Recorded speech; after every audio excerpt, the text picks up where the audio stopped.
प्रणाम। मैं छवि, योगावत छवि में आपका स्वागत करती हूँ।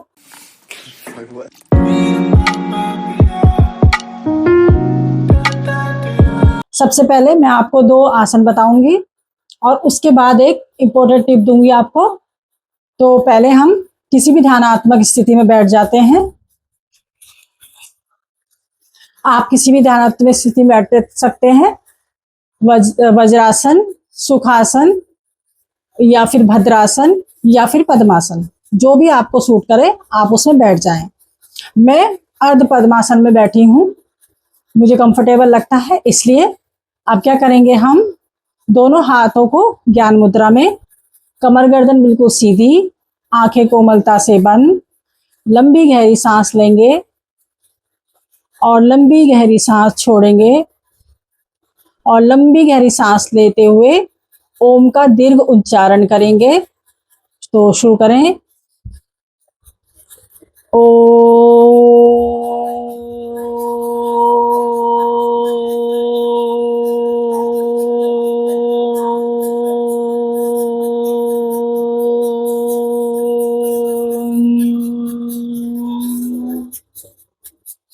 अब हम सांस लेते हुए गायत्री मंत्र बोलेंगे। तो सांस लें पुनः और गायत्री मंत्र शुरू करें। ओम भूर्भुवः स्वः तस्य वितुर्वरेण्यं भर्गो देवस्य धीमहि धियो यो न प्रचोदयात्।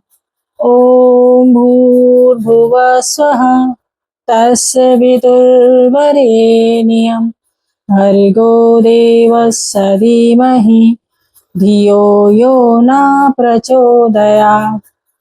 आप दोनों हाथों को जोड़ेंगे, अच्छे से घर्षण करें इसमें। जब आपको लगे इसमें ऊष्मा पैदा हो गई है तो इस सरल पवित्र ऊर्जा को अपनी आंखों पर लगाएं, अपने कानों पर और अपने मुखमंडल पर लगाएं। एक बार और घर्षण करें अच्छे से, हाथों का ऊष्मा पैदा करें और यही सर्व सात्विक ऊर्जा को अपने समस्त चक्रों पर धारण करें और पूरे शरीर पर धारण करें। पुनः हाथ जोड़ें, अपने इष्ट देव, अपने माता पिता और अपने गुरुजनों को प्रणाम करें और आंखों को सहलाते हुए कोमलता से आंखें खोल लें। तो आइए हम अब शुरू करते हैं जानुश्री आसन से। मैं इसके फायदे नुकसान आपको बाद में बताऊंगी, पहले मैं ये आसन आपको करके दिखा देती हूँ। राइट पैर को हम यहाँ से लगाएंगे जगह से और सांस भरते हुए हाथों को ऊपर लेके जाएंगे और धीरे धीरे धीरे सांस छोड़ते हुए अपने पंजों से आगे लेके जाएंगे अपने हाथों को। अगर नहीं ले जा सकते तो अपने पंजों को पकड़ें और सांस छोड़ते हुए अपने माथे को अपने घुटने से लगाएं और होल्ड करें। 1 2 3 4 5 6 7 8 9 10। धीरे धीरे सिर को उठाएं, हाथों को लेके जाएं ऊपर और साइड से सांस छोड़ते हुए वापस आ जाएं। अब यही प्रक्रिया दूर से पैर से करेंगे। राइट पैर को सीधा करें, लेफ्ट पैर को जगह से लगाएं और एड़ी पेरिनियम पर लगेगी। सांस भरते हुए हाथों को ऊपर करें और सांस छोड़ते हुए धीरे धीरे अपने हाथों को आसन पंजों से आगे लेके जाएं और ना हो पाए तो पंजों को पकड़ लें और अपने माथे को अपने घुटने से लगाने का प्रयास करें। नहीं लगते हैं कोई बात नहीं, शुरू में नहीं लगेंगे, लेकिन जब हम प्रैक्टिस करेंगे तो वो लगेंगे। तो कुछ क्षण रुकें, होल्ड करें और ना रुकने की स्थिति में धीरे धीरे सिर को लेके आए और फिर सांस भरते हुए हाथों को ऊपर लेके जाएं और साइड से सांस छोड़ते हुए वापस आ जाएं। पुनः आ जाते हैं हम दंडासन में। इसे जानुश्री आसन क्यों इसलिए कहते हैं क्योंकि हमारे घुटनों में इसके बहुत अच्छा प्रभाव पड़ता है।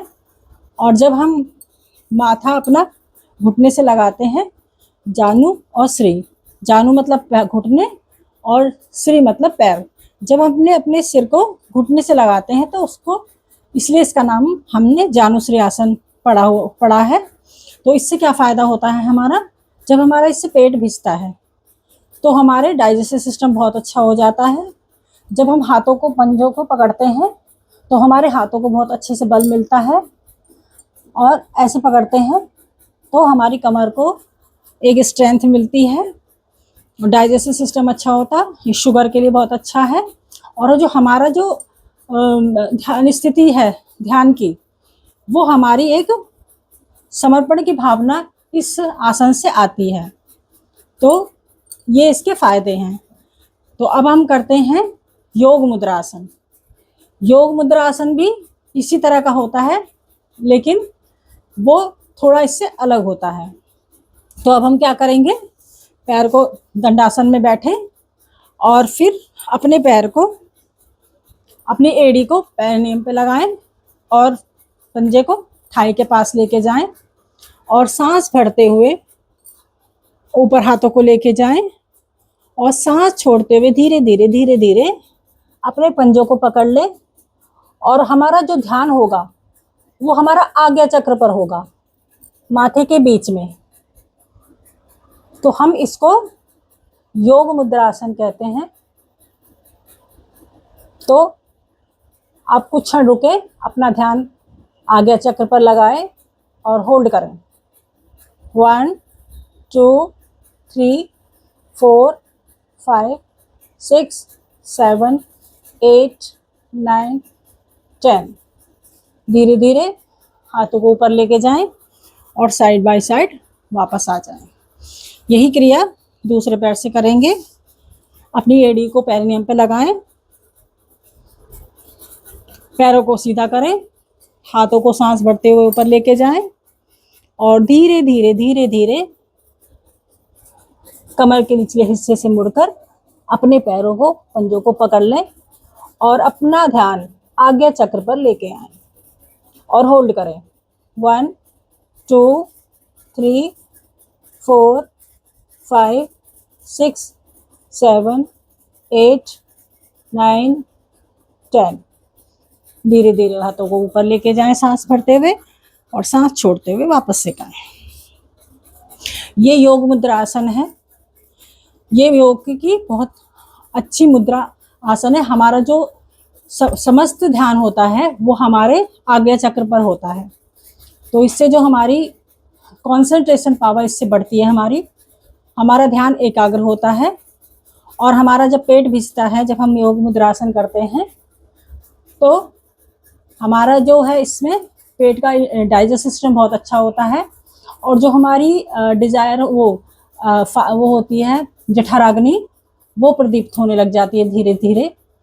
तो ये हमारे इसके फ़ायदे हैं। अगर आप रोज़ करेंगे तो आपको इससे बहुत ज़्यादा लाभ मिलेगा। एक तो हमारा जो मस्तिष्क है वो शांत होगा, हमारा कंसंट्रेशन पावर बढ़ेगा और हमें जो हमारा दिमाग है वो एकाग्र होगा, जिससे हमें गुस्सा, चिड़चिड़ापन, ये सारे लक्षण हमारे धीरे धीरे कम हो जाते हैं। आइए हम अब आते हैं एक इम्पोर्टेंट टिप्स की तरफ, जो ज़्यादातर फेस की जाती है। वैसे तो ये ज़्यादातर उम्र बढ़ने के साथ होती है, लेकिन हमने छोटी उम्र में भी ये देखी है। तो इसका एक बहुत अच्छा सॉल्यूशन मेरे पास है। हमें क्या करना है कि एक आइस क्यूब लेनी है।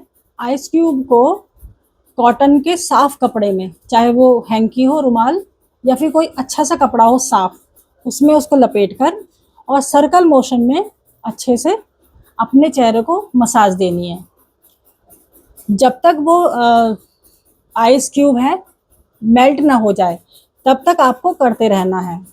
जब आपको लगेगा कि आपके आइस का प्रभाव आपके फेस पर नहीं पड़ रहा है, अगर आपको दोबारा भी आइस क्यूब लेनी पड़े तो आप ले लीजिए, क्योंकि जब तक करना है तब तक आपको लगे कि हमारे फेस पे आइस का कोई, ठंडक का कोई प्रभाव नहीं पड़ रहा है, तब तक आपको ये करना है।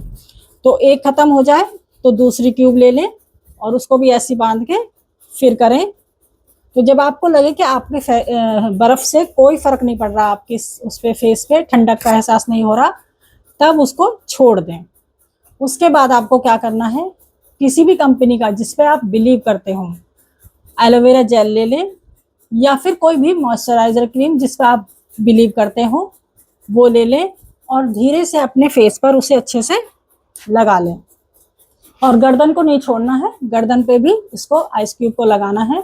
गर्दन और फेस पर पूरे अच्छे से लगाकर उसको छोड़ दें। कम से कम आप ये हफ्ते भर, जब तक आपको फ़र्क ना मिले तब तक आप कर लें। अगर जुखाम लगे कि हाँ भाई जुखाम हो जाता है तो अल्टरनेट डे पे कर लें, लेकिन अगर आप ऐसा प्रॉब्लम नहीं है कि जुखाम होगा तो फिर आप रेगुलर कर सकते हैं 1 हफ्ते तक, उसके बाद छोड़ छोड़ के दिन कर सकते हैं। तो आप भी मेरी वीडियो को, अगर आपको ये पसंद आई हो मेरी टिप्स, तो आप मेरी वीडियो को शेयर करें, लाइक करें ज़्यादा से ज़्यादा और सब्सक्राइब करें, जिससे मेरी ये इम्पोर्टेंट टिप्स सबके पास पहुंच जाए और सबको इससे फ़ायदा मिले। तो इसी के साथ मैं आपसे विदा लेती हूँ। प्रणाम।